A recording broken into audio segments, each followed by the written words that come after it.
Okay, we have a tree job, and I'm going to spend time on this saw. It's a hot day, so this one's going to get a fair amount of time to see if it survives, as long with the continuation of putting time into the g395, which I happen to really like.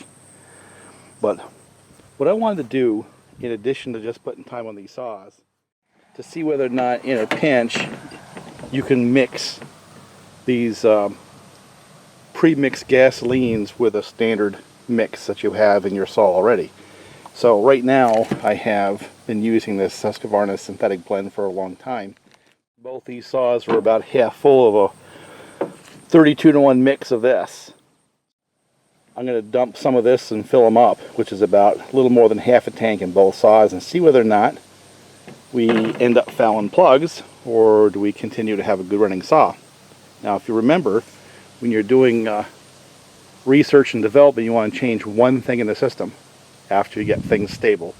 Well, my son got this saw stable, and I've put a couple of tanks on it, and this one's been quite stable. So the only thing that we're going to change in the system is this fuel right here. Alright, the task at hand here is to break this down into chunks that are easy to haul somewhere else. And I think what I need to do is just get it on the ground, you know, so that it can be managed. So I think what I'm going to start doing is just getting rid of some of the limbs, just get them down, you know, so you can pull them out and see how stressed it is. You sort of have a 3-point system right here holding it up. You got the one branch, you got all these, and of course right here. And what a mess. But this is softwood, so it shouldn't take long to break it down. Then I'll take a look at this one over here to see if that should come down. What a mess. But the first thing a saw has to do is start, right? Let's start with that.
I have a little bit of work I got to do from this side here before I let this one down.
And alright, ran that one out of gas. That little 361, it runs good. Certainly running better than it did. We got a fair amount done on this. I'm going to work over there and break those down, and we're just going to let this come down easy, chunk at a time. And maybe I'll bring the 395 out for that operation. And then we're going to block this up into smaller sizes that he can manage with his backhoe. Whew, it's hot. and that little 361 did not miss a beat. So I think we finally got it beat, and that's when Kyle did the 1184 alongside the paper gasket, you know, both sides of the gasket, and then the cylinder and the case all scrubbed clean with carb clean and stuff like that. Thin film of 1184, both sides of the gasket, both surfaces, and squeezed it all together, and I think that was a success. So it was a little fat off the bottom, but on a hot summer day like that, it's not unusual. And so that VP gas didn't do anything to hurt. So I guess the answer so far is sure, in a pinch, you can go to that store, Tractor Supply, and grab a can of that 40-1 and dump it in your saw and go. And we're going to find out for sure, though, because I put even more of it in the 395, G395. We'll see how that stacks up today. But hot day, big tree, soft wood, you know, it's like pine. It's called willow. It's just soft. So, like I said, this is like the pine you see out west coast. You know, they got them big 42-inch bars that go through a tree like butter, and it's about what you're looking at right there in terms of hardness. So, alright, I'll give this thing a break, get me a drink of water, and then we'll fire up that 395 or that G395 and finish this job, break it down. Alright, so thoughts on this little build right here. You saw it when I was logging with it last springtime, and it just went lean and almost died. I thought it blew it up, but on further inspection, the piston was still like brand new. It just had gone lean because the gasket blew out underneath the cylinder, the base gasket. And yeah, it uses most of the fuel, leaves a little bit left, but most do, and pretty much used up all the oil as well. So it's using oil by tank at the same rate it's using gas. Otherwise, one tank of gasoline, one tank of bar oil, which is good. With that total bar on there, that's a light little package right there. Runs pretty good. Vibrates more than I'd like, but you know, for what it is and for the cost of those things, that's fine. Let it vibrate, you know what I'm saying? And we're going to put a lot more time on that particular saw because I'm just curious now, because I had terrible luck with those saws before, you know, just couldn't get them to run. Well, this one obviously runs okay for at least one tank of gas. Now, I have to tell you, it's a really, really hot day, so it's going to run a little bit fat, but as the seasons change, it'll crispen up a little bit as the temperatures go down and the density goes up in the air. The carb adjustments will fit quite nicely for the fall. At least that's my intent. We'll see. So, all right. So the next phase of this operation is going to be with the G395 with a full belly of the VP 40-1 mixed gas. So, and the reason why I'm choosing that saw is there's a part of me who wants to change the top end out anyway because it has a lot of like piston rattle. Now, I really haven't determined whether or not the piston rattle really matters. It just is something that I noticed. It's just a noise. But the saw continues to run well, so it may not be a noise that really matters is the point. But, so I'm going to push a little bit, you know. I'm going to push it around the edges. And if, God forbid, that top end just decides to give up the ghost, that gives me an excuse to do things for that saw. But until that top end goes, I'm just going to run it stock the way it came. I do have to tell you, it's a really hot day, so I'm not going to enjoy the saw as much as I normally would, but this is all part of the testing process. I've got to lose a little bit of weight too, so pushing a little bit on a hot day like this.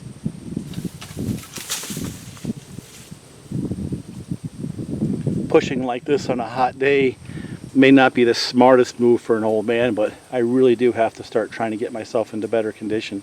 So not only am I testing the VP 40-1 canned gas and the Holzfforma G395, but I'm getting a little bit of exercise and trying to reduce the belly size.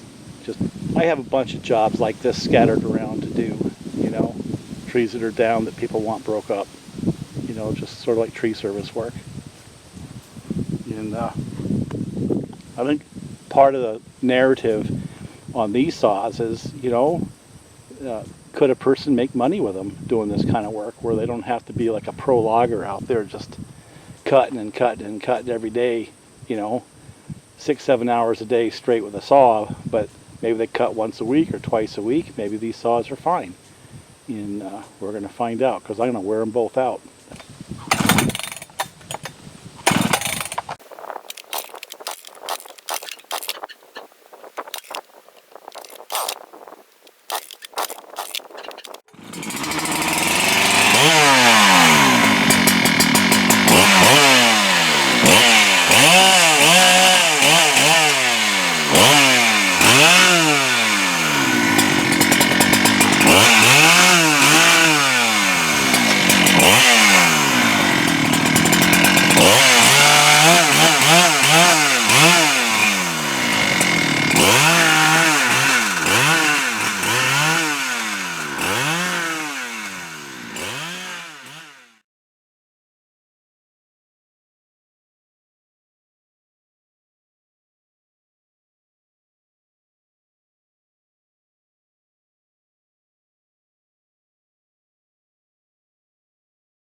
Yeah, that saw there makes it look easy.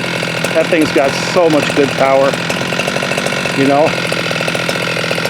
I'll tell you what, maybe it might not be the fastest saw that I've ever run, but it sure as heck is the fastest $400 saw I've ever run. And yeah, it makes a little noise, but it doesn't seem to quit. And I think it's just a noise, like I said before. But this is actually a pretty good test because it's a hot day. Got a breeze coming now, but this has been a hot day. And I don't think it's any worse for wear. It sits there and idles. You know, I've got to figure out the starting better. You know, and I think that'll work out over time. I just got to get used to the saw.